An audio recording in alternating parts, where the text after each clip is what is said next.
नमस्कार, बहुत बहुत स्वागत है आप सभी का राज्यसभा टीवी की खास पेशकश में। मैं हूं आपके साथ प्रीति सिंह। दुनिया के सबसे बड़े लोकतंत्र के चुनाव के सफर अब तीसरे चरण में पहुंच गया है और हर दल से जुड़े बड़े बड़े दिग्गजों ने इस चरण के लिए प्रचार किया और अब बारी जनता की है जो आज सुबह 7 बजे से इस चरण में वोटिंग कर रही है।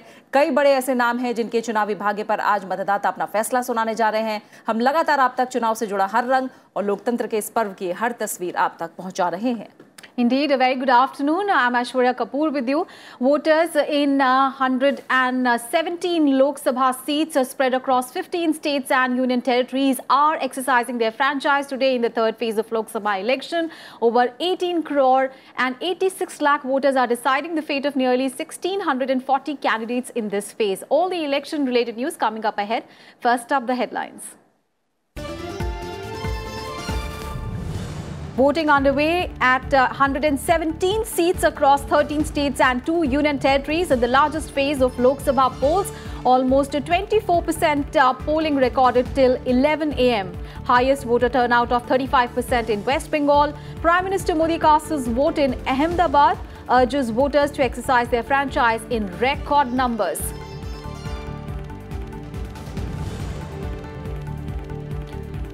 Voters to seal fates of Amit Shah and Rahul Gandhi. Union Ministers Anand Gite, Shripad Yesu Naik, Jaswant Singh, Suman Bhai Babur, Anant Hegde, Santosh Gangwar in the fray. Stalwarts Mallikarjun Kharge, Mulayam Singh Yadav, Sharad Yadav, Supriya Sule and Abhijit Mukherjee trying their electoral luck.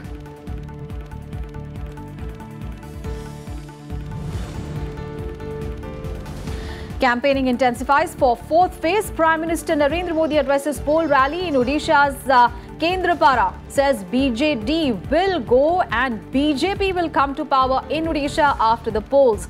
Prime Minister to also campaign in West Bengal's Asansol today.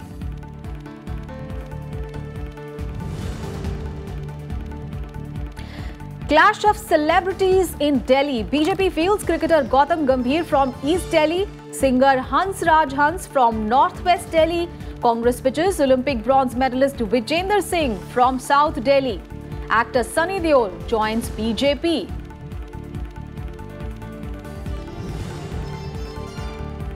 And Supreme Court notice to Rahul Gandhi on his comments over Rafale deal, rejects Congress President's plea to close criminal contempt petition.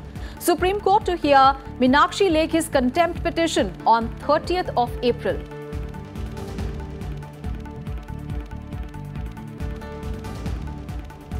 कड़ी सुरक्षा के बीच देश के 13 राज्यों और 2 केंद्र शासित प्रदेशों की कुल 117 सीटों पर आज वोट डाले जा रहे हैं और साथ ही ओडिशा विधानसभा के तीसरे चरण की 42 सीटों के लिए भी मतदान हो रहा है। सुबह से ही मतदान केंद्रों पर लोगों की भीड़ नजर आ रही है। महिलाओं और युवाओं में भी मतदान को लेकर खासा उत्साह देखा जा रहा है। वहीं बुजुर्ग भी पीछे नहीं है। साथ ही पहली बार वोट डालने वाले जो मतदाता हैं उनमें भी मतदान को लेकर उत्सुकता देखी जा रही है। शांतिपूर्ण और निष्पक्ष चुनाव के लिए चुनाव आयोग ने व्यापक इंतजाम किए हैं। संवेदनशील इलाकों में ड्रोन के जरिए भी नजर रखी जा रही है। आज जिन 117 सीटों पर मतदान हो रहा है उनमें पूर्वी त्रिपुरा की एक सीट भी शामिल है, जहां पहले चरण में 18 अप्रैल को मतदान होना था, लेकिन सुरक्षा वजहों से इसे टाल दिया गया था। एक साथ आप तस्वीरें देख पा रहे हैं गुजरात के अहमदाबाद की, केरल के तिरुवनंतपुरम और पश्चिम बंगाल के मुर्शिदाबाद की, जहां मतदाताओं की लंबी कतारें सुबह से ही देखी जा रही हैं। गुजरात जहां एक ही चरण में मतदान हो रहा है, साथ ही केरल में भी एक ही चरण में सभी सीटों पर मतदान है। इसके अलावा महाराष्ट्र की 14 सीटें हैं जहां पर वोटिंग हो रही है। बिहार की 5 और उत्तर प्रदेश की 10 सीटों पर भी आज वोट डाले जा रहे हैं। महाराष्ट्र के पुणे, बिहार के सुपौल और उत्तर प्रदेश की मैनपुरी की तस्वीरें आप देख रहे हैं, जहां तीसरे दौर में आज वोटिंग हो रही है। तो तीसरे चरण के मतदान को लेकर लोगों का उत्साह नजर आ रहा है।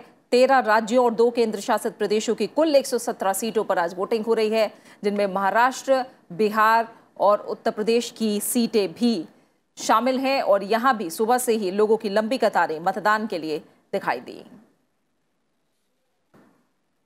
लोकसभा चुनाव के तीसरे चरण की 117 सीटों के लिए कड़ी सुरक्षा के बीच वोटिंग हो रही है। गुजरात और केरल की सभी सीटों पर मतदान हो रहा है। करीब 19 करोड़ मतदाता 1640 उम्मीदवारों के भाग्य का फैसला करेंगे। मतदान के सुचारू संचालन के लिए 2,10,000 से ज्यादा मतदान केंद्र बनाए गए हैं। तीसरे चरण में गुजरात की सभी 26 सीटों पर वोटिंग हो रही है, जबकि केरल की भी सभी 20 सीटों पर आज मतदान है।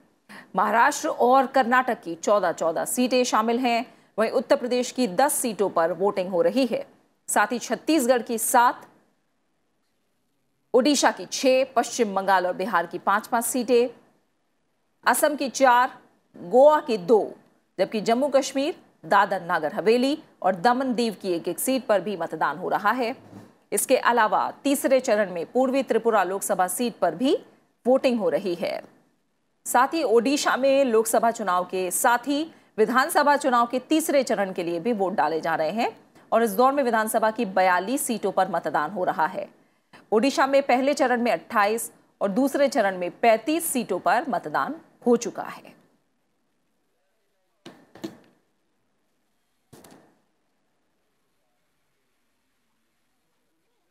And in the morning, we saw Prime Minister Narendra Modi casting his vote in Ahmedabad today. Prime Minister Modi exercised his franchise at a polling booth in Ranip in Ahmedabad. The Prime Minister also addressed the people after casting his vote. आज पूरे देश में तीसरे चरण का मतदान हो रहा है। मेरा ये सौभाग्य है कि मुझे भी आज मेरा कर्तव्य निभाने का गौरवपूर्ण पल मेरे होम स्टेट गुजरात में वोट देकर के इस महान लोकतंत्र के पर्व में सक्रिय भागीदारी करने का अवसर मिला। जैसे कुंभ के मेले में स्नान करके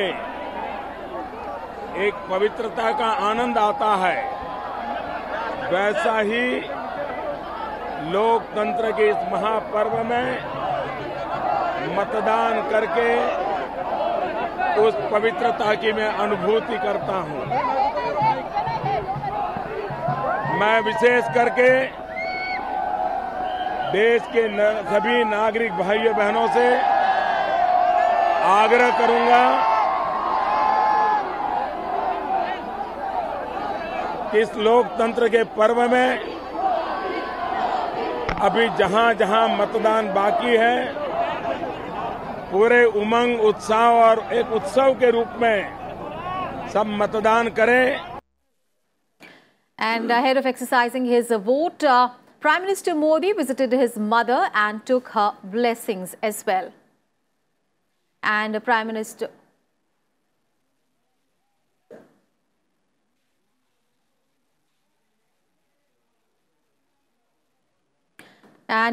Modi's mother, Hiraben, also cast her vote in Ahmedabad today.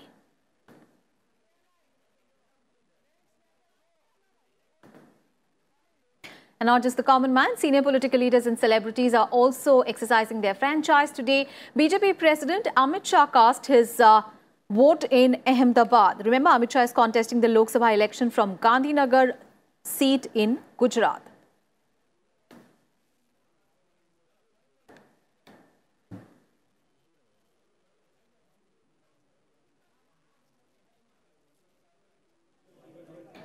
And Gujarat Chief Minister Vijay Rupani and his wife also cast their votes at a polling booth in Rajkot.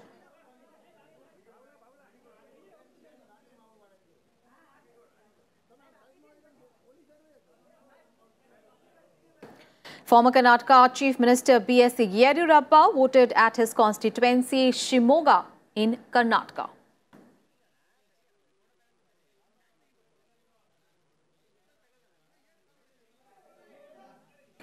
NCP's Supriya Sule also exercised her franchise in Baramati Lok Sabha constituency in Maharashtra.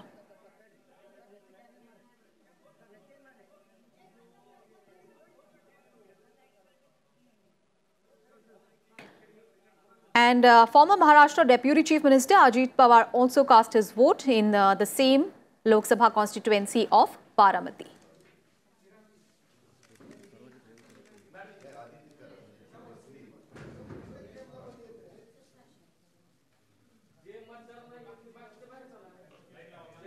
Odisha Chief Minister Naveen Patnaik voted at a polling booth in Bhubaneswar today.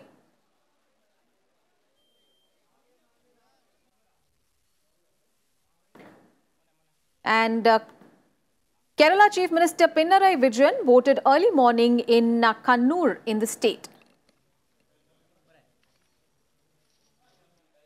Congress's Shashi Tharoor also cast his vote in Thiruvananthapuram today.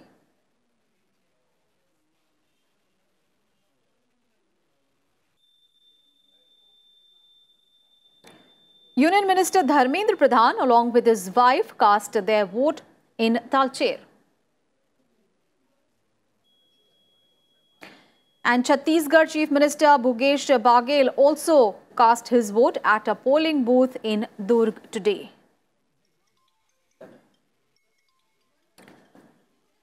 And it, of course, has been 6 hours into the voting, and we are getting the voter turnout till 11 in the morning right now. Kerala has recorded 29.87% voting.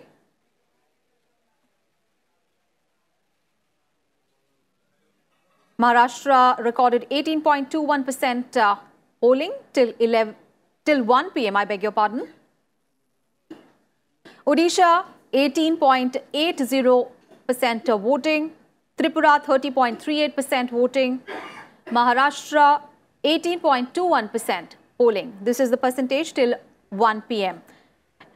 And Chhattisgarh has recorded 32.29% polling.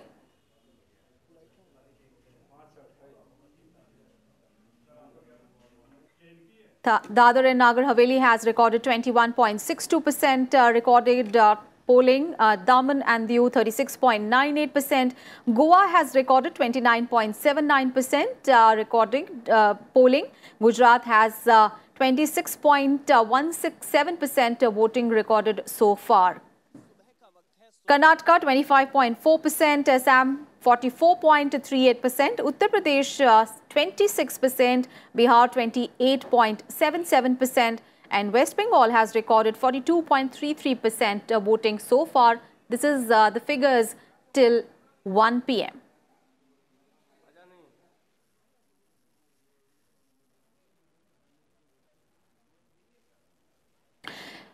And our reporters are joining us from various constituencies right now. We have with us Rajat Ken joining us from Thiruvananthapuram. Ravindra Singh Shoran is joining us from Gujarat. Akhilesh Suman is joining us from Madhepura in Bihar. And Nav Vikram Singh is joining us from Manpuri. Let's go first to Rajat first. Rajat, speaking about Thiruvananthapuram, of course, it is witnessing one of the most keenly watched contests as far as the third phase of Lok Sabha elections is concerned. What is the polling percentage update that you have got? And tell us about the mood amongst the voters, because earlier in the morning we were saying that very few people had turned up at the polling booth where you are at right now. In the morning I was in the other polling station and over there polling picked up at a very slow pace. That was the story of Kerala. I mean, in the morning it wasn't much of the polling, but now by 9 a.m., by 11 a.m., beg your pardon, we have got the polling percentage about 25%, which is a fairly big number in comparing with other states.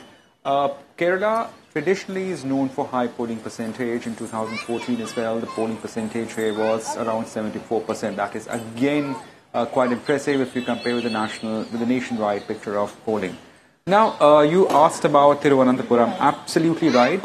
It is indeed a very keenly watched contest here, as Thiruvananthapuram happens to be one of the 3 seats where analysts and those people who understand politics of Kerala they are sensing that there could be these are the 3 seats that BJP is in fight. Now, BJP has never been in fight in Kerala. It's been a bipolar state.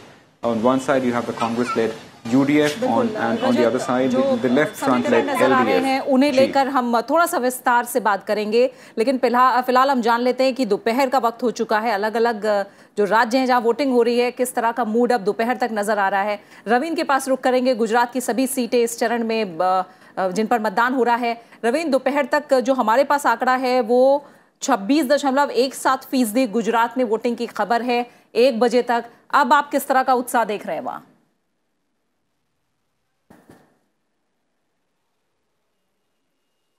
देखिए, लगातार लोग यहाँ पर vote डालने के लिए आ रहे हैं सवेरे से ही। खासतौर पर ग्रामीण इलाके जो हैं वहाँ पर वोटिंग परसेंटेज काफ़ी अच्छी है और अधिक से अधिक लोग मतदान केंद्रों पर आ रहे हैं। कई जगह से खबरें आ रही हैं कि वहाँ लोग गीत गाते हुए काफ़ी उत्साहित जो है हर तरीके से लोग हैं। ये जो इलाका है पाकिस्तान के साथ हिंदुस्तान की बॉर्डर लगती है, बड़ा एक बहुत लंबा कोस्टल बेल्ट है, तो विशेष तौर पर यहाँ पर सुविधाएं की गई हैं, पुख्ता बंदोबस्त किए गए हैं सुरक्षा के, ताकि किसी को भी कोई दिक्कत ना हो। दूर दराज के इलाके भी जो है, जंगल में भी इस तरीके से लोग रहते हैं, उनको भी लिहाज में जो है इलेक्शन कमीशन ने रखा है। और सवेरे आज प्रधानमंत्री नरेंद्र मोदी ने गांधीनगर के लोकसभा क्षेत्र के एक बूथ राणित में वहां पर जाकर मतदान किया। उसके बाद अमित शाह जो पार्टी अध्यक्ष उन्होंने मतदान किया, लाल कृष्ण आडवाणी जो वरिष्ठ नेता हैं, अरुण जेटली, तमाम लोगों ने जो है आमो खास में जो है यहाँ पर मतदान किया है। पोलिंग परसेंटेज जिस तरीके से दिन चढ़ेगा, उम्मीद की जा रही है। चुनाव आयोग लगातार जिस तरह से कोशिश किया है पिछले एक लंबे अरसे से कि हर व्यक्ति तक पहुंच बनाई जाए और उनको जागरूक किया जाए, उसके लिहाज से उम्मीद की जा रही है कि जो पिछली बार 2014 में मत प्रतिशत था, उससे बेहतर मत प्रतिशत इस बार होने की संभावना यहाँ पर लग रही है। और चुनाव आयोग के साथ साथ जो निजी प्रतिष्ठान हैं, जो कोई प्रोफेशनल ऑर्गेनाइजेशन हैं, वो लोग भी अपनी तरफ से पूरा कंट्रीब्यूट कर रहे हैं कि अपने एम्प्लॉयज को छूट दी जाए और जाके ताकि वो मतदान में हिस्सा ले सकें। इस लिहाज से सरकार भी अपनी तरफ से पूरी कोशिश कर रही है। फ्लेक्सिबल टाइम किए गए हैं, छुट्टी दी जा रही है संस्थाओं की तरफ से। और जो खासतौर पर युवा वर्ग है, वो जब अपने उंगली पर नीली शाही का निशान देखता है तो अपनी जिम्मेदारी की तरफ वो आकर्षित होता दिखता है कि लोकशाही में उन्होंने इस बात का एहसास है कि लोकशाही में सबसे अगर वाइब्रेंट आपको लोकतंत्र को बनाना है तो उसके लिए बड़ा जरूरी है कि आप मतदान करें। क्योंकि आप मतदान नहीं करते हैं तो उसके बाद होने वाले जो प्रतिनिधि आपका काम नहीं करता है या अपने जिम्मेदारियों का निर्वाह नहीं करता है, तो आपके पास उसको कुछ कहने का अधिकार नहीं पड़ जाता है। चुनाव आयोग की तरफ से कोशिश की जा रही है। पॉलिटिकल पार्टीज ने भी अपने अपने लेवल पे, खासतौर पर प्रधानमंत्री ने जिस तरीके से वोट डालने के बाद कहा है कि हर किस्म के जो भी लोग हैं, हर क्षेत्र के लोगों से आह्वान किया है कि अधिक से अधिक संख्या में आप चाहे किसी भी राजनीतिक दल को वोट डालें, लेकिन अपने जो वेंटिलेट किया अपने व्यूज इसके माध्यम से, वोटिंग के माध्यम से अपने व्यूज को आप जो है बनाना चाहिए, बताना चाहिए। और ताकि आईईडी, जिस तरह से उन्होंने कहा कि आतंकवादी लोग जो है वो आईईडी का इस्तेमाल करते हैं और जमहूरियत में लोगों को आईडी का इस्तेमाल करना चाहिए, जिससे कि आईडी जो है वो हर तरह की वायलेंस को खत्म कर सकता है। वोटर आईडी के माध्यम से विकास हो सकता है। तो ये तमाम यहाँ पर शांतिपूर्वक मतदान जो है जो कि फिलहाल चल रहा है। Right, peaceful polling on in the state of Gujarat. Let's go across to Akhilesh Suman, who is joining us from Madhepura in Bihar. Akhilesh, as far as Bihar is concerned, the polling percentage that we are getting here right now is 28.77%. What are the updates that you have from the very keenly watched, one of the very keenly watched constituency in this entire third phase, Madhepura?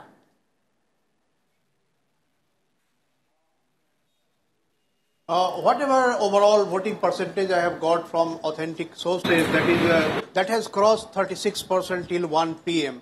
And you know that till 1 p.m. I can say that in the morning it was very fast polling. It were long queues all through the polling booths, and you know that in large number women also participated in the polling process. So that was really an very good visuals for all of us. And women are coming to the polling booths. They are casting their vote. And unlike what is the prevalent about Bihar elsewhere, the polling is very peaceful in Bihar this time. And we have heard till now no untoward incident that has taken place in this phase of election.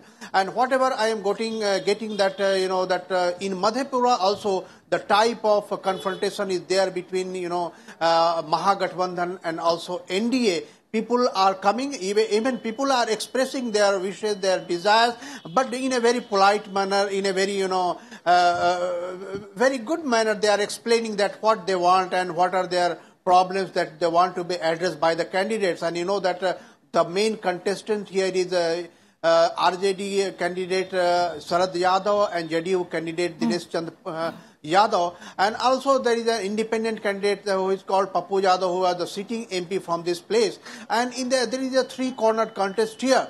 But the Madhepura election is also impacting the nearby constituency like Supaul, where Congress has put up candidate from Mahagathbandhan, who is wife of Pappu Yadav. But Pappu Yadav is against Mahagathbandhan in Madhepura, and his wife is for Mahagathbandhan in Supaul. So this is very interesting, that situation is becoming. Right, Akhilesh, we'll come back to you. हम उत्तर प्रदेश का भी रुख करते हैं अखिलेश, बाकी जानकारी भी आपसे हम लेंगे। उत्तर प्रदेश में नवविक्रम सिंह हमारे साथ मैनपुरी से जुड़े हुए हैं। नवविक्रम, अगर उत्तर प्रदेश की बात की जाए तो हम ये भी नहीं कह सकते कि बहुत ही अच्छा मतदान प्रतिशत हमें वहां देखने को मिलता है, लेकिन इस बार की अगर बात करें तो अब तक जो हमारे पास आंकड़ा आ रहा है वो 26% मतदान हुआ 1 बजे तक। उत्तर प्रदेश के लोग कैसा उत्साह दिखा रहे हैं फिलहाल दोपहर के वक्त?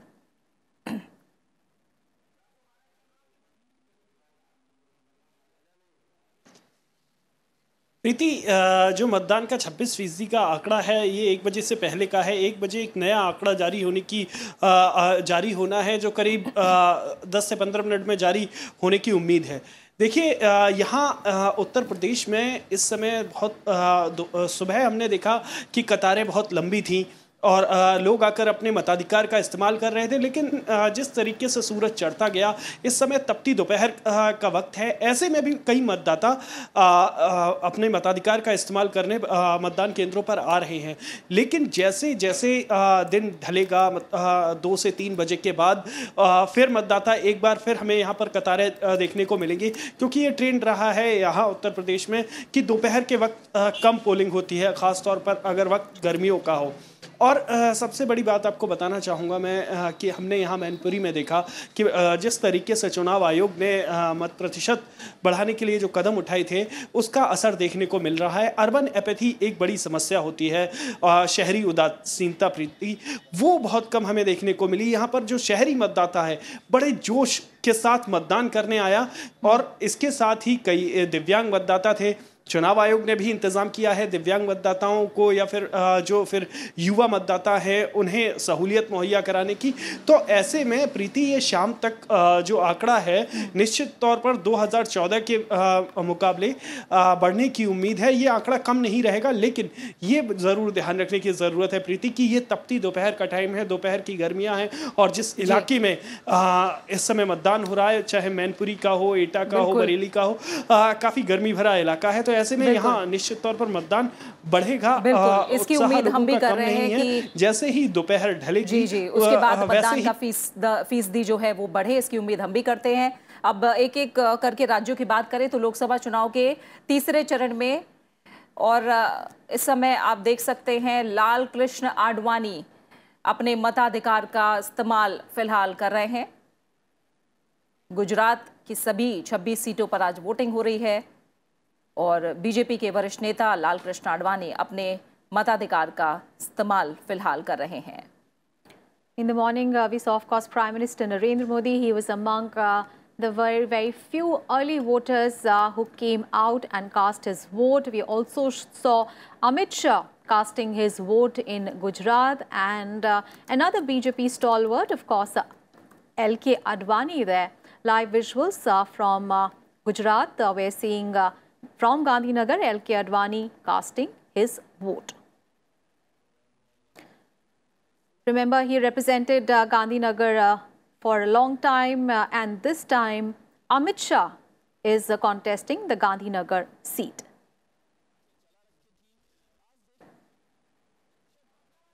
तो अब अमित शाह गांधीनगर सीट से लाल कृष्ण आडवाणी की राजनीतिक विरासत को आगे बढ़ाने की बात कहते हुए, और फिलहाल लाल कृष्ण आडवाणी अपने मताधिकार का इस्तेमाल कर रहे हैं। चुनावी राजनीति से अब वो दूर हैं। बीजेपी के वरिष्ठ नेता लाल कृष्ण आडवाणी आज वोट करते हुए 2014 की अगर बात करें तो लाल कृष्ण आडवाणी ने गांधीनगर में एक बड़ी जीत हासिल की और लगातार उनका कब्जा इस सीट पर रहा है।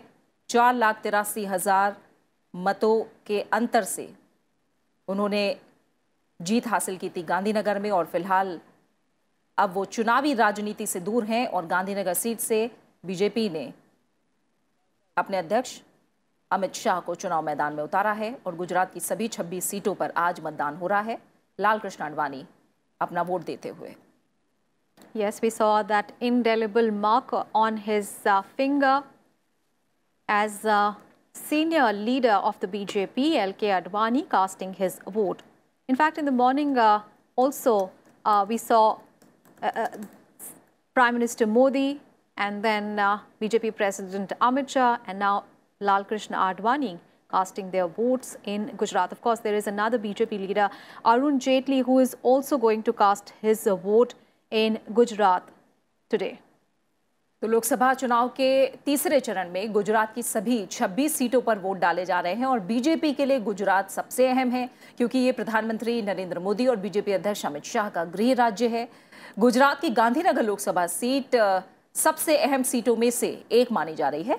बीजेपी के दिग्गज नेता लाल कृष्ण आडवाणी साल 1998 से सीट पर जीतते आए हैं, लेकिन इस बार पार्टी के राष्ट्रीय अध्यक्ष अमित शाह यहां से चुनाव मैदान में हैं।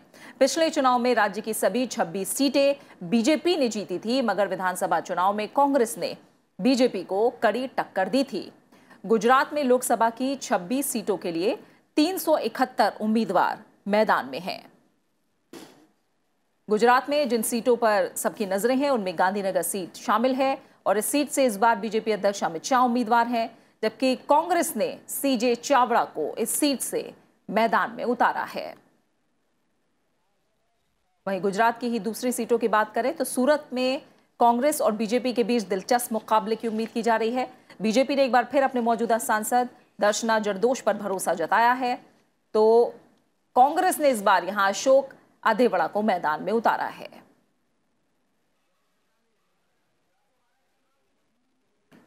दाहोद लोकसभा सीट पर कांग्रेस ने बाबू भाई कटारा को मैदान में उतारा है। वहीं बीजेपी की तरफ से केंद्रीय जनजातीय कार्य राज्य मंत्री जसवंत सिंह भाभोर मैदान में हैं। बीएसपी ने दाहोद सीट पर दूल्हा भाई भाभोर को प्रत्याशी बनाया है।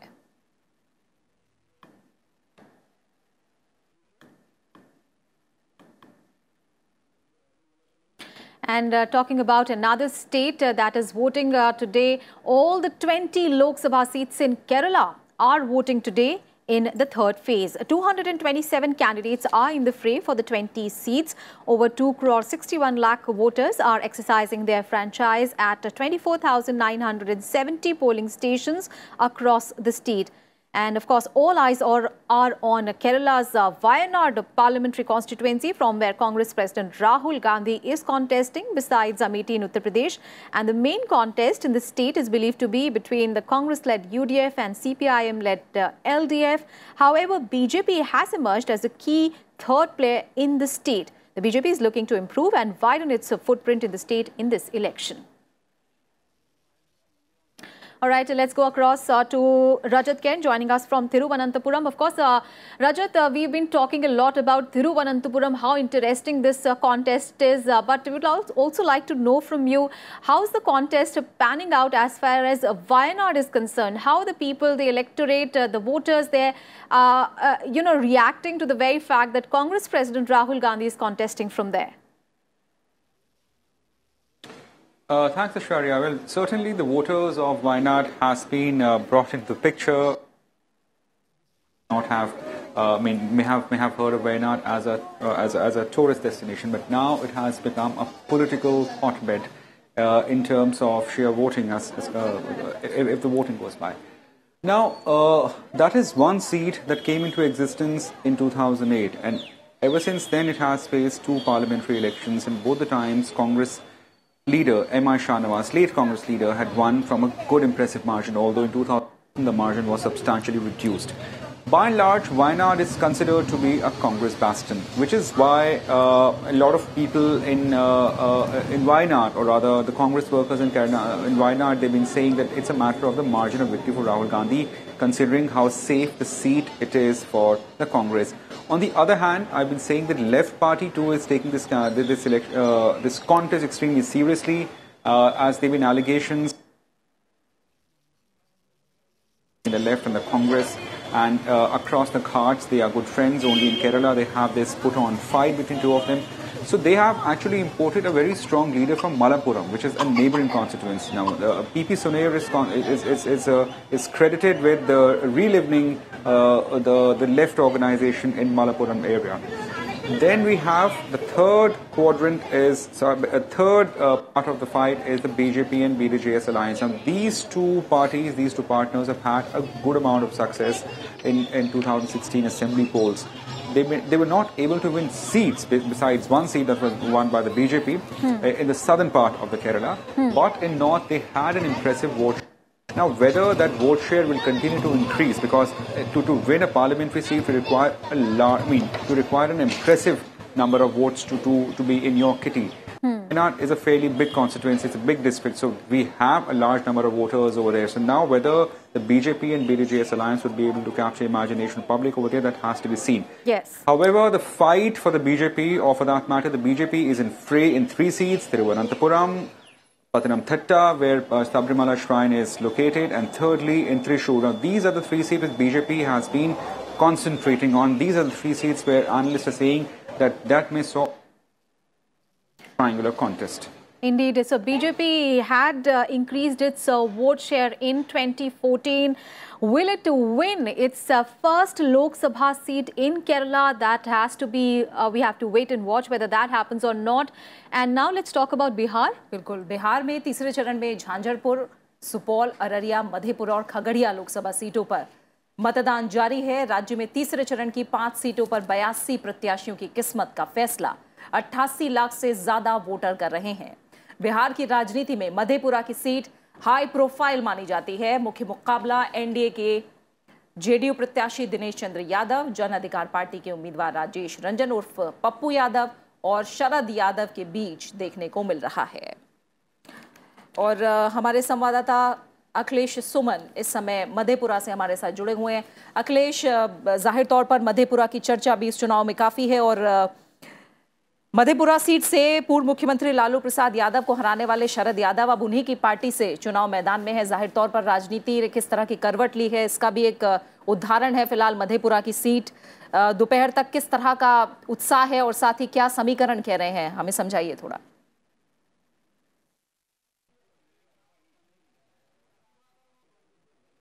चुनावी यहाँ जो पोलिंग है, पोलिंग परसेंटेज 34.11 हुआ है 12 बजे तक। अगर 1 बजे तक का आकलन कहें तो वो बता रहे हैं कि 36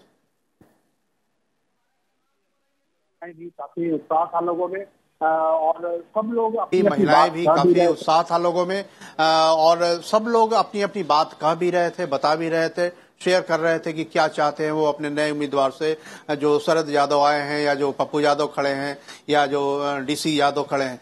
लेकिन सबसे जो अहम बात है, जो आप शरद यादव हारे थी, शरद यादव ने पिछले चुनाव में जब वो शरद यादव हारे थे पप्पू यादव से ही, आज पप्पू यादव आरजेडी में नहीं है, शरद यादव होंगे तो आज शरद यादव आरजेडी की चुनाव लड़ रहे हैं। दूसरी तरफ एक समय ऐसा था जब शरद यादव ने लालू प्रसाद को हराया था लालू प्रसाद की पार्टी में, तो एक अजीब तरह का समीकरण मधेपुरा सीट में देखने को मिला है। मधेपुरा सीट ऐसे भी कहते हैं कि जो एक बहुत ही जागरूक ये सीट रही है। हालांकि विकास के मामले में मधेपुरा उतना आगे नहीं बढ़ पाया है, लेकिन जागरूकता के मामले में, वोटर के मामले में, जो आरक्षण के लिए आंदोलन हुआ उसके मामले में मधेपुरा ने काफी आगे बढ़कर का हिस्सा लिया था और इस कारण से मधेपुरा के लोगों में एक स्वाभिमान की भी भावना दिखती है। और इसीलिए जब मधेपुरा की सीट पर जो चुनाव होता है उसका असर अगल बगल के चुनाव पर भी पड़ता है। खासतौर पर सुपौल, झंझारपुर, जिसे झांझरपुर आप कह रही थी वो झंझारपुर है, झंझारपुर में पड़ता है, अररिया और अन्य जगहों पर ही पड़ता है। तो इस लिहाज से देखें तो जो वोटर परसेंटेज है, जो लोग आ रहे हैं, उससे कह सकते हैं कि पिछले चुनाव में यहाँ 59% के करीब हुआ था मतदान। इस चुनाव में मुझे लगता है कि उससे ज्यादा आगे जब मुकाबला काफी संगीन होता है तो उस समय वोटर भी काफी बड़ी संख्या में आते हैं। तो इसलिए मुझे लगता है कि सभी दल इस बात के लिए प्रयास कर रहे हैं। नीतीश कुमार खुद भी यहाँ प्रवास कर रहे थे 3 दिन पहले तक, और तेजस्वी यादव भी यहाँ आए थे। बगल में किसी कांग्रेस की सीट है, कांग्रेस की सीट सुपौल से है, जहाँ पप्पू यादव की पत्नी खड़ी है, तो वहाँ राहुल गांधी आए थे। तो यह इलाका, पूरा इलाका राजनीतिक रूप से काफी गर्म रहा, और इस लिहाज से मुझे लगता है कि इस बार चुनाव में टर्नआउट होगा वह पहले के पिछले चुनाव 2014 के चुनाव की तुलना में ज्यादा होने की संभावना है। बिल्कुल। तो बिहार में भी दिलचस्प मुकाबला, जैसा आप समझा रहे हैं, किस तरह से यहाँ की राजनीति ने करवट ली, खासतौर से मधेपुरा सीट पर भी सबकी नजरें। वहीं तीसरे चरण में बात करें महाराष्ट्र की, तो 14 लोकसभा सीटों के लिए मतदान जारी है। तीसरे चरण में 14 लोकसभा सीटों पर 19 महिलाओं समेत 249 उम्मीदवार चुनाव मैदान में हैं। बारामती लोकसभा सीट पर सबसे ज्यादा 4 महिला उम्मीदवार चुनाव मैदान में हैं। पुणे और माढ़ा लोकसभा सीट पर सर्वाधिक 31 उम्मीदवार चुनाव लड़ रहे हैं, जबकि सबसे कम 9 उम्मीदवार सतारा लोकसभा चुनाव सीट से मैदान में हैं।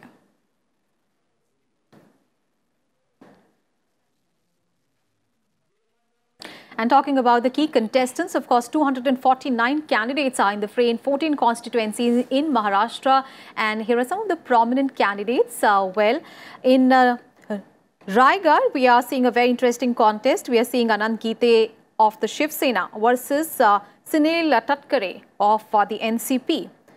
In Jalna, we are seeing BJP's Rao Sahib Danve contesting against Congress's Vilas Keshav Rao Otade. And in Baramati, of course, this will decide the fate of NCP's Supriya Sugle, who is contesting against BJP's Kanchan Rahul Kool. And in Pune, BJP's Girish Bapat is against Congress's Mohan Joshi. And in Ahmednagar, again a very interesting contest. BJP's Sujay Vikhe Patil is up against NCP's Sangram Arun Jagtap.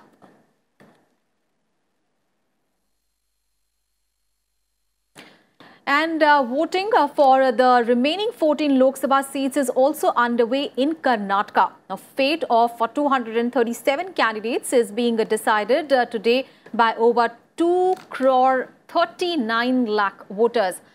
There are 27,776 polling booths set up by the Election Commission here. Polling in the second leg is mostly being held in the northern belt of the state, which of course also covers the entire Hyderabad, Karnataka and Mumbai, Karnataka regions. It is a couple of central districts as well that are included, and coastal Uttara Kannada district also there. The BJP is contesting on all the 14 seats, and Congress and JDS that are facing the poll in alliance have fielded their candidates in 12 and 2 Lok Sabha constituencies respectively. And speaking about the key candidates and the key constituencies are Gulbarga, where Mallikarjun Kharge is pitted against Umesh Jadhav, who ahead of Lok Sabha polls joined the BJP. He quit the Congress and as an MLA. Shimoga also is very interesting because former Chief Minister Yediyurappa's son B.Y. Raghavendra is pitted against another former Chief Minister, that is S. Bangarappa's son Madhu Bangarappa. And from Uttara Kannada constituency, Cabinet Minister Anand Kumar Hegde is contesting against JDS's Anand Asnotikar.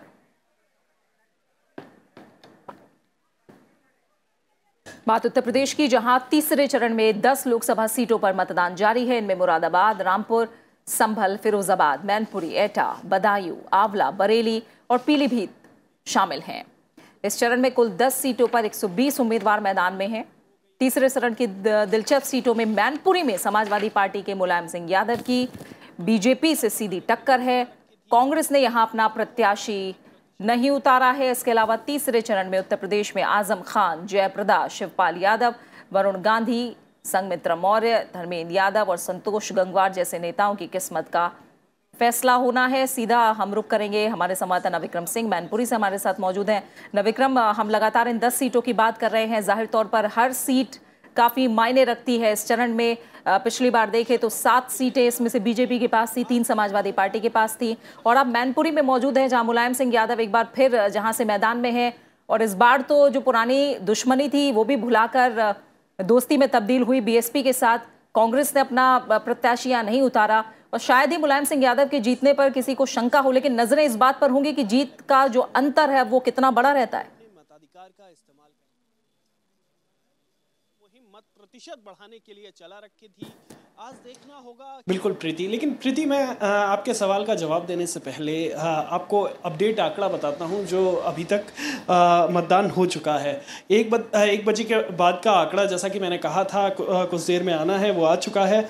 करीब 35% से ज़्यादा मतदान इन 10 सीटों पर हो चुका है, जिसमें सबसे ज़्यादा मुरादाबाद में करीब 39.24% मतदान हुआ है। वहीं रामपुर में 35%, संभल में 37%, फिरोजाबाद में 34%, मैनपुरी में सबसे कम मतदान देखने को मिला है प्रीति, करीब 30% मतदान हुआ है। एटा में 36%, बदायूं में 34%, आंवला में 33%, बरेली में 36% और पीलीभीत में 35%।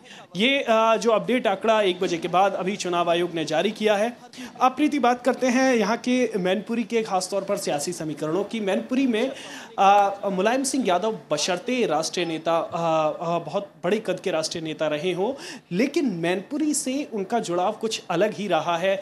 यहाँ वो मुलायम दद्दा ही रहे, चाहे वो देश में कितने बड़े नेता हों, और साथ ही यहाँ सैनिक स्कूल से लेकर कई ऐसी उन्होंने कोशिश पहल की जिससे कि यहाँ की जनता ने उनको लगातार यहाँ पर जिताया। लेकिन एक सबसे बड़ी जो दिलचस्प बात मुझे मैनपुरी के आसपास घूमने में लगी प्रीति, मैंने यहाँ जो समाजवादी पार्टी के लोग हैं या फिर जो इसके जो यहाँ के मतदाता हैं उनसे बात की। वो मुलायम सिंह यादव को यहाँ से जिताना तो चाहते हैं, लेकिन नरेंद्र मोदी को प्रधानमंत्री बनते देखना चाहते हैं। ये अपने आप में बड़ा दिलचस्प और अजीब सा है, क्योंकि अगर यहाँ से मुलायम सिंह जीतते हैं तो जाहिर है कि बीजेपी की एक सीट कम होती है। तो मुलायम सिंह यादव यहाँ से एक बार हमें ये देखना होगा कि जो मतदाता है वो वाकई में फिर किसे वोट डालता है, क्योंकि एक फूट जो दिखाई दी है समाजवादी पार्टी में, जिस तरीके से शिवपाल यादव ने अपनी अलग पार्टी बनाई है, वो यहाँ के ज़मीनी नेता थे।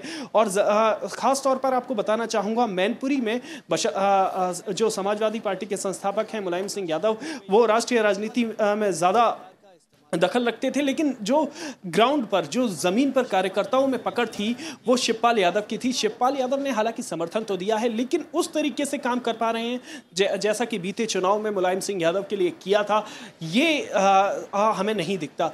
तो ऐसे में समीकरण बदल सकते हैं। हालांकि मुलायम सिंह यादव यहाँ पर सबके नेता हैं, मुलायम दद्दा है, लेकिन 23 मई को ही पता चलेगा प्रीति कि आखिर सियासी समीकरण क्या होते हैं और ऊंट किस करवट बैठेगा।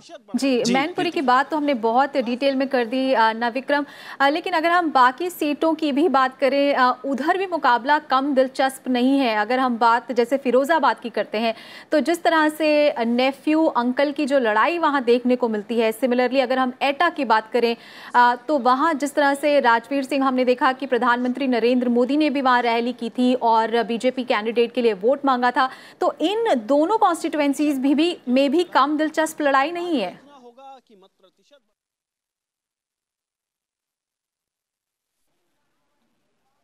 बिल्कुल, अगर मैं एटा की बात करूं, एटा में पूर्व सांसद जो हैं देवेंद्र सिंह यादव, वो राजवीर सिंह के खिलाफ चुनाव लड़ रहे हैं, गठबंधन के उम्मीदवार हैं।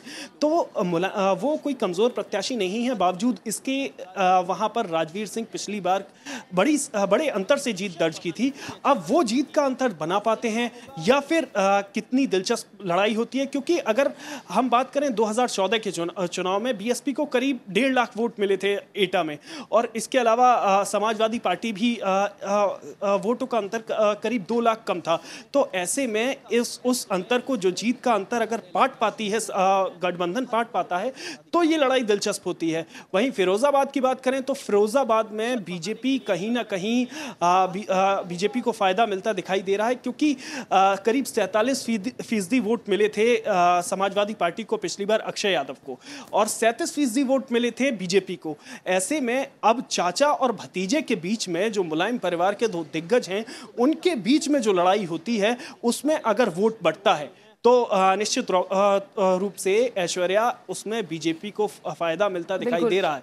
तो पूरा अगर उत्तर प्रदेश की राजनीति पर एक और बात कहना चाहूंगा, क्योंकि इस बार 2014 के मुकाबले तस्वीर एकदम अलग है ऐश्वर्या, क्योंकि पहले हम देखते थे उत्तर प्रदेश की राजनीति में राजनाथ सिंह और कल्याण सिंह बीजेपी का चेहरा होते थे। उसके अलावा यहाँ मुलायम सिंह समाजवादी पार्टी में जो कमान थी वो मुलायम सिंह के पास थी, टिकट बंटवारे से लेकर हर एक चीज में। लेकिन अब नए चेहरे हैं बीजेपी में, जहां मुख्यमंत्री आदित्यनाथ जो पूर्वांचल तक सीमित थे अब उत्तर प्रदेश ही नहीं बल्कि देश में भी प्रचार कर रहे हैं। इसके अलावा समाजवादी पार्टी में अखिलेश यादव। तो नए चेहरों का भविष्य भी ये चुनाव तय करेगा, इसमें कोई शक नहीं है। प्रीति। बिल्कुल, तो तमाम सीटें काफ़ी दिलचस्प मुकाबला, और इसके अलावा सुल्तानपुर और पीलीभीत की बात करें तो वहाँ पे भी देखना होगा। मेनका गांधी और वरुण गांधी ने अपनी सीट की अदला बदली की है। फिलहाल वहाँ पर किस तरह का असर पड़ता है और जीत का जो अंतर है वो कितना रहता है, जाहिर तौर पर इस पर भी नजरें होंगी। अब उत्तर प्रदेश के बाद बात उड़ीसा की करेंगे, जहां लोकसभा की 6 और विधानसभा की 42 सीटों के लिए तीसरे चरण में वोट डाले जा रहे हैं। ओडिशा की 6 लोकसभा सीटों के लिए 61 उम्मीदवार और 42 विधानसभा सीटों के लिए 356 उम्मीदवार चुनाव मैदान में हैं। ओडिशा में बीजू जनता दल की सरकार है और एक बार फिर मुख्यमंत्री नवीन पटनायक सत्ता में वापसी करने के लिए पूरी कोशिश में जुटे हैं। वहीं बीजेपी ने भी राज्य में बेहतरीन प्रदर्शन के लिए चुनाव प्रचार में पूरा जोर लगाया हुआ है। साथ ही छत्तीसगढ़ में इस चरण में लोकसभा की 7 सीटों पर मतदान जारी है। जिन लोकसभा सीटों पर मतदान हो रहा है उनमें रायपुर, दुर्ग, बिलासपुर, कोरबा, जांजगीर चांपा, सरगुजा और रायगढ़ शामिल हैं। इन सीटों पर कुल 123 उम्मीदवार मैदान में हैं। तीसरे चरण में करीब 1,27,13,000 मतदाता 123 प्रत्याशियों की किस्मत तय करेंगे। छत्तीसगढ़ में मतदान को लेकर खासा उत्साह नजर आ रहा है।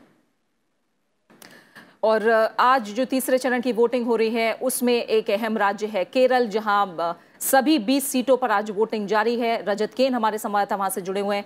रजत, आप तमाम समीकरण हमें समझा रहे हैं, लेकिन अगर इस पूरे तीसरे चरण को देखें तो कहीं ना कहीं माना यही जाएगा कि सबसे बड़ी परीक्षा लेफ्ट के लिए है, क्योंकि जिस तरह से लेफ्ट ने बंगाल और त्रिपुरा की सत्ता गंवाई है उसके बाद एक तरह से उसका आखिरी किला। जी बिल्कुल प्रीति, जो लेफ्ट फ्रंट के लिए जो है केरल जो है उनका आखिरी किले की तरह है, क्योंकि यहाँ पे ही उनकी आखिरी सरकार है। 2016 के जो असेंबली इलेक्शन है उनके चैलेंजेस भी यहाँ पे बड़े हैं। अगर हम बात करें पार्लियामेंट्री इलेक्शंस की तो यहाँ पे 9 और 2014 को अगर आप देखें तो एलडीएफ ने उतना अच्छा नहीं किया जितनी जो है उम्मीद की जा रही थी। 2009 में उनको 4 सीटें ही मिली थी एलडीएफ को और 2014 में सिर्फ 8 सीटें मिली थी। इस बार क्योंकि मुकाबला 3 सीट पे त्रिकोणीय है और 1 सीट पे हाई प्रोफाइल मुकाबला है, तो ऐसे में जो है लेफ्ट के लिए चुनौतियां काफी बड़ी हैं स्टेट में।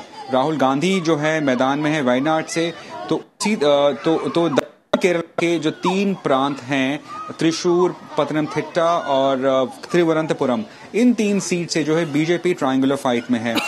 ये याद रखिए कि केरला जो है अब तक ये माना जाता था कि बाइपोलर स्टेट है, यानी कि यहाँ पे 2 ध्रुव हैं जिनके बीच में चुनाव होता है। एक है कांग्रेस का संचालित यूडीएफ और दूसरा जो है लेफ्ट फ्रंट एलडीएफ। लेकिन इन 3 सीट पर क्योंकि बीजेपी का जो है कई लोग का मानना है, यहाँ पे जो है एनालिस्ट है उनका कहना है कि एटलीस्ट फाइट में है यहाँ पे बीजेपी इन 3 सीटों पे। तो एक तरह से केरला के पॉलिटिक्स में शायद लोग जिसको जानते भी नहीं थे वो 3 पार्लियामेंट्री सीट पे फाइट पे है। तो डेफिनेटली इसमें अगर बीजेपी का जो वोट शेयर बढ़ रहा है तो उसका जो चोट है लेफ्ट को भी लग रहा है। बिल्कुल, तो केरल इकलौता राज्य बचा है पश्चिम बंगाल और त्रिपुरा की सत्ता गंवाने के बाद, और इस तरह से लेफ्ट के लिए ये लोकसभा चुनाव करो या मरो की स्थिति जैसा है। और अब बात पश्चिम बंगाल की। Absolutely. So 5 seats of West Bengal are voting today in the third phase of Lok Sabha elections, and the constituencies that are going to polls today are Malda North, Malda South, We also have Murshidabad and Jangirpur. These are the constituencies that are going to elections today, along with Balurghat. All the 5 seats are witnessing a 4-cornered contest between the Trinamool Congress, the BJP, the Congress and the Left Front. An electorate of more than 8 lakh will decide the fate of 61 candidates in these parliamentary constituencies.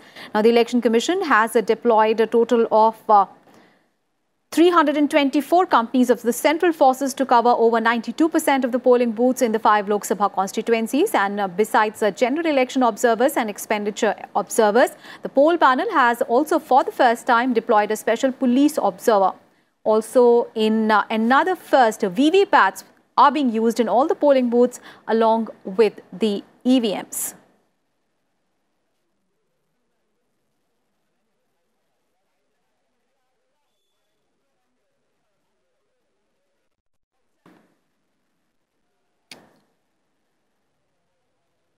And here is a list, a look at the candidate list in the 5 seats that are going to polls in the 3rd phase of West Bengal. Now, the TMC has fielded a sitting MP Arpita Ghosh against BJP's Sukanta Majumdar in Balurghat. The CPIM has nominated no candidate from here, and the Congress has named Sadiq Sarkar. Talking about Malda North, the TMC has named former Congress MP Mausam Noor against BJP's Khagin Murmu. The Congress has, the CPI has named Biswanath Ghosh. And Malda South is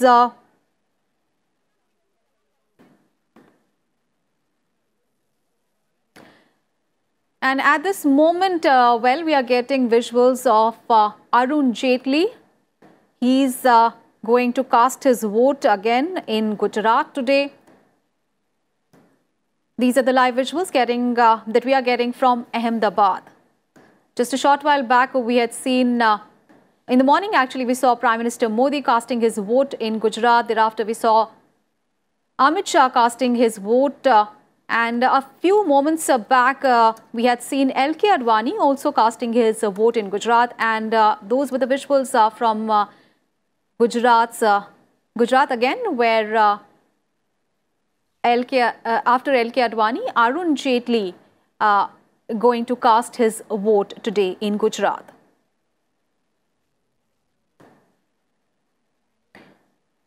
तो गुजरात की सभी 26 सीटों पर voting हो रही है और आम लोगों के साथ साथ खास बड़े नेता भी वोट डालते हमें नजर आ रहे हैं और सुबह से ही हर राज्य में तमाम दिग्गजों ने भी अपना वोट डाला है. And talking about another state that is voting today, where voting is underway for the 3rd and the final phase of polling in 4 Lok Sabha seats of Assam. Well, polling is being held in the Lok Sabha constituencies of Kokrajhar, Dhubri, Barpeta and Guwahati constituencies to decide the fate of 54 candidates, including 9 women here. Over 74 lakh voters are eligible to cast their votes today, including over 36 lakh female voters and 157 voters belonging to the 3rd gender. 9,577 polling stations have been set up across the state. तो एक तरफ जहां तीसरे चरण के लिए मतदान जारी है, वहीं चौथे चरण के लिए भी प्रचार चरम पर पहुंच गया है. सभी पार्टियों के दिग्गज चुनाव प्रचार में जुटे हैं. प्रधानमंत्री नरेंद्र मोदी आज ओडिशा के केंद्रपाड़ा में जनसभा को उन्होंने संबोधित किया. गुजरात के अहमदाबाद में वोट डालने के बाद ओडिशा पहुंचे प्रधानमंत्री के निशाने पर राज्य की बीजेडी सरकार रही. प्रधानमंत्री ने कहा कि कितना भी काम हो, कितनी भी जिम्मेदारी हो, कैसी भी परिस्थिति हो, लेकिन वोट डालना कर्तव्य है, सौभाग्य भी. प्रधानमंत्री ने भ्रष्टाचार को लेकर भी विपक्षी दलों पर निशाना साधा. साथियों, सरकारें आपने भी पहले बहुत देखी है, केंद्र में भी और राज्य में भी, लेकिन ये वो सरकार है जिस पर 5 साल में भ्रष्टाचार का एक भी दाग नहीं लगा है. और जो झूठे आरोप लगाने की कोशिश भी कर रहे हैं, वे आज खुद कटघरे में खड़े हैं। ऊपर से पहले 2 चरण में देश के लोगों ने जिस तरह इन लोगों को सजा दी है, सबक सिखाया है, इसके बाद इन लोगों में ऐसी सदमे जैसी स्थिति है, ऐसे मुरझाए हैं, ऐसे मूर्छित हैं। अब बीच चुनाव में ऐसा क्या नया मुद्दा लाए जिस पर मोदी को घेर सके, जिसको आधार बनाकर मोदी को गाली दे सके। वहीं कांग्रेस अध्यक्ष राहुल गांधी आज राजस्थान के डूंगरपुर में उन्होंने रैली को संबोधित किया। रैली में राहुल गांधी ने कहा कि पिछले 5 साल में सबसे ज्यादा नुकसान आदिवासियों का हुआ है, लेकिन अगले 5 साल सिर्फ न्याय ही होगा। उन्होंने कहा कि हमने 72,000 रुपए देने का वादा किया है। हम न्याय योजना के तहत देश की 20% गरीब जनता को 72,000 रुपए सालाना देंगे। राहुल गांधी ने कहा कि 2019 के बाद किसी भी युवा को रोजगार के लिए परमिशन नहीं लेनी पड़ेगी। हमने निर्णय ले लिया है 2019 के बाद किसी भी आदिवासी युवा को, किसी भी राजस्थान के युवा को किसी भी सरकारी डिपार्टमेंट से कोई परमिशन लेने की जरूरत नहीं है। पहले आप जाके अपना धंधा चालू करो, आप अपना धंधा चालू करो, काम शुरू करो, युवाओं को रोजगार देना शुरू करो, और 3 साल बाद जब आपका बिजनेस तैयार हो जाएगा, जब आपके लिए 30-40 युवा काम करेंगे, तब आप जाके सरकारी डिपार्टमेंट से परमिशन लो। और चौथे चरण के लिए भी प्रचार अब जारी है और इस समय प्रधानमंत्री नरेंद्र मोदी ओडिशा के बालासोर में चुनावी जनसभा को संबोधित कर रहे हैं। ओडिशा के सपनों को कैद करके रखा है, उनकी तो नींद हराम हो गई है, और इसलिए वो बौखला गए हैं। तभी भाजपा कार्यकर्ताओं पर हमले शुरू हो गए हैं, लेकिन ये ज्यादा दिन नहीं चलेगा।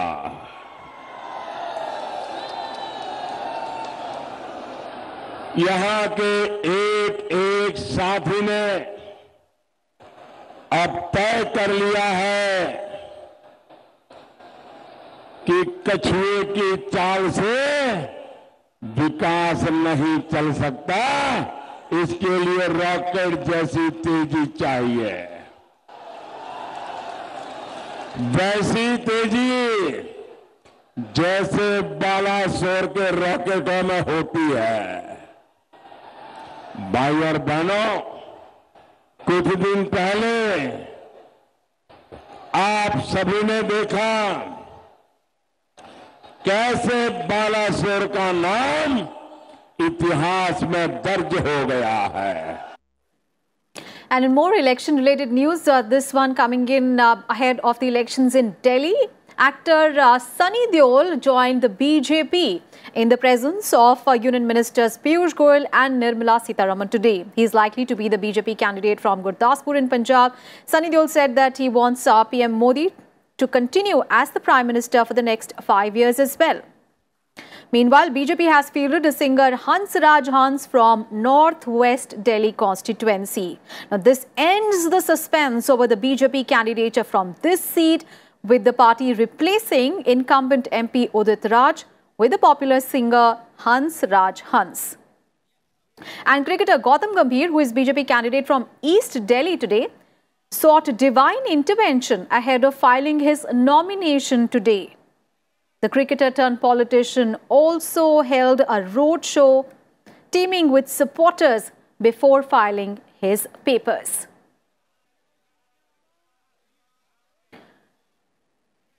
And these are the visuals that we can see of former Chief Minister of Delhi, Sheila Dikshit.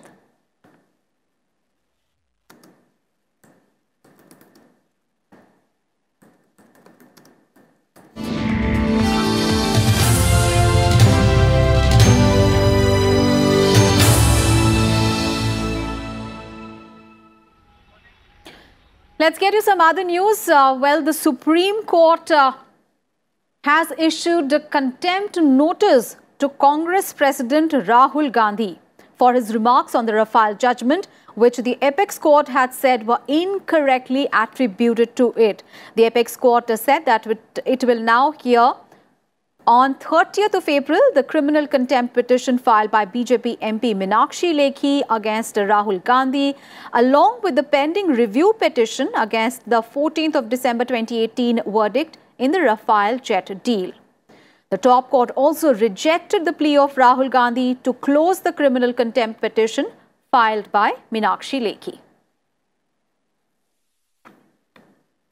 And with that, we wrap up this special edition of the news related to Lok Sabha elections. Of course, it is the third phase that is on at the moment. It is the biggest phase as far as all the 7 Lok Sabha election phases are concerned. That is the wrap on this special edition of news. Namaskar.